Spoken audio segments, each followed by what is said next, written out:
You're right on time, right at 4:30. That's a good thing. Yes, yes. How are you? I'm good. How are you? I'm good. I'm good. Thanks for reaching out to me. Yes, yeah, I'm working on a school project because when I grow up, I want to be a talk show host. And I was hoping to interview somebody to, um, for the project. Awesome. Well, I'm happy to help any way that I can. I know Mom said you may have some questions, so I'd be happy to answer anything that I can to help you. Yes, okay. So I saw online that you have a podcast. How did you get started? Yeah, so I'm in the real estate industry. I'm a broker. I have about 100 agents that work for me. So I was looking for a way to leverage the podcasting platform to highlight local successful business people and just talk about their journey. You know, how they became so successful. What are some of the habits that they, you know, have in their everyday routine, and who inspire them. So that's the motivation behind the Expect Better podcast that I'm the host for. Now, would you ever, I know you're also, like you said, a broker, would you consider ever making podcasting or any sort of broadcasting your full-time job? Um, yeah, I love it actually. It's a lot of fun. It's a nice break from my everyday gig, but I love real estate as well. So I don't know that I'd want to make a clean break from it. But if somebody wants to offer me a few $1 million, I'd have to think about it. Yeah, how often do you do a new episode? So I try to put out 3 to 4 episodes a month. So just about every week I try to do one, although like for the next couple weeks, my production team is actually away. So it might slow a little bit, but my goal is to do 3 to 4 a month. Okay, and if you ever were to go into broadcasting, would you consider going into television broadcasting or would you stick just to the podcast? For me, where I am in my life, probably just the podcast platform because I'm too busy with other, servicing my agents and being available for them. So I'm not looking for a career change, but just kind of a way to supplement it. And the power of the podcasting, and I mean, I have a couple videos that have over 30,000 views. It really can be a great reach platform. Yeah, if you were to make a career change though, would you go into television or do you like the idea of having like an independent podcast that's run by you? I like having control of running my own podcast so I can control the guests that I have and not be told what to do. Yeah, do you enjoy listening to podcasts in your free time or do you just enjoy hosting? I enjoy listening. That's actually where I get a lot of motivation for questions and get ideas for topics and people that I would want to have on. So I enjoy listening too, for sure. Yeah, so you get your inspiration from listening. I do. Okay. Growing up, what was your dream job? I always wanted to be a race car driver. Always thought that would be really cool. And I always wanted to play professional basketball, though I didn't get much taller. I stopped growing in the 8th grade, so basketball did not become a reality. It was forced to work hard in different venues and different areas of life for work. So you never thought about broadcasting? No, no, it kind of came later in life as how I began thinking about broadcasting was being a broker with a large amount of real estate agents. I wanted to find a way to incorporate video into my repertoire of offerings and how I market myself. And I want agents to do that. So in order for agents to do that, I wanted to lead by example. And I just really like the idea of having a podcast where I can actually talk about other people, not myself. Okay, so you enjoy talking to guests Love rather it. than expressing yourself. Hmm. That's correct. I love it. Okay. Do you have a college education? I do. I have a bachelor's degree in English. I was a certified high school English teacher for many years, and I have a master's degree in teaching, my MAT degree. Both of my degrees are from Sacred Heart University. So, nothing in broadcasting, that was just something that came upon later to promote your real estate. Correct. Okay. When you have your guests, how do you decide who they're gonna be?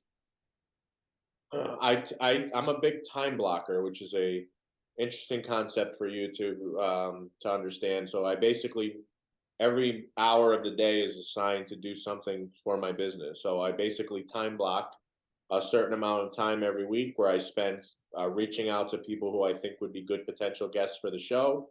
I try to highlight local people. Some of them are well known, some are not well known. Some of them have brand new businesses. Some of them have businesses that have been around, and I really my goal is to highlight those people and help them any way that I can.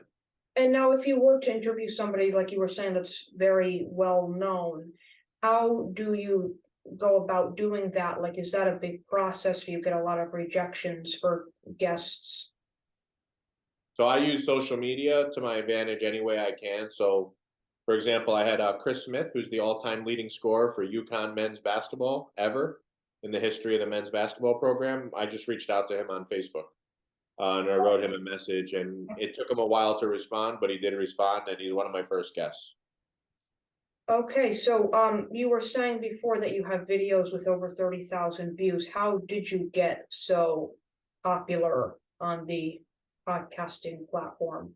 Well, most of them are not that successful. Most of them will get a few hundred or a few thousand.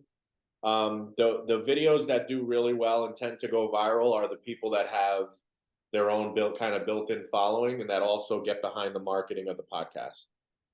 How do Um, you market though? Like, is there a technique you use? Do you market through social media, like marketing platforms? Do you run ads, or do you do all your own marketing? I do most of my own marketing through my social media, LinkedIn, Instagram, Facebook, TikTok, but also paid ads through Google. Okay, let me see. What else I have? So you said you book your guests through social media. When you do that, um, have you ever like booked, would you say, somebody who's not available, let's say on social media, they don't have social media, how would you get to them? Has that ever happened? The real estate business is about relationships and connections, and not what you know, but who you know. So fortunately, I do know a good amount of people in the area. So I try to use like if I want to reach somebody and I don't know their phone number, I try to talk to somebody who I know can reach out to them. So you make connections. Correct, and see if they'll be able to speak on my behalf as to the value of coming on the podcast. Now, do you do in-person interviews or do you do virtual only? I do them all in person. I like when they come in, they see the studio. I have a full studio in my office in Monroe. That's a professional studio. And I prefer to do them all in house. Have you seen my show by any chance?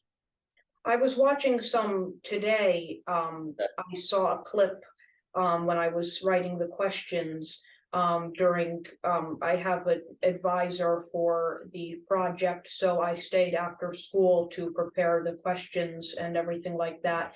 And I was just watching kind of to see. So your studio is in your office in Monroe. Yeah, it's in my real estate. I own my building in Monroe. It's a big 16,000 square foot building. I have an arcade in here. I have real estate offices. I have a nail salon. It's a really big space, and um, I carved out a little area. It's actually like a closet. It's very small, but it has the best and the latest podcast equipment. Yeah, I was passing by. I remember I was on my way to Newtown to go see my cousins, and I passed by your office, and I remember like I thought it was just a real estate office, but you said you do have other businesses in there. Which office did you drive by? I have a couple. You drove by the Newtown one or the Monroe one? I don't remember. I was on my way to Newtown, but I don't know which one it was. So if it was in Monroe, it's my big headquarters. That's the big one. But if I also have an office in Newtown, so if you drove by that one, that's a smaller satellite office of our main office. Okay, so your big headquarters is more of a it's more of an office building, like you said, there's different businesses being run, like you said, there's a nail salon and different Correct. businesses? Yep, correct. It's a multi-tenanted building. Okay, so, yeah, that's all the questions that I have for you. All right, awesome. Hopefully this was helpful. Hopefully it helps you out with your project. Yes, And you know, you have my mom has my contact information as well. If you need anything, if you have some time, definitely let me know what your thoughts are of the videos. And I've had a former NBA basketball player on the show, and you know, if you've looked through the videos that I've done, and appreciate any feedback you have, and you know, good luck with your project. okay, thank you very much. All right, you got it. Okay, Take care. all right, bye.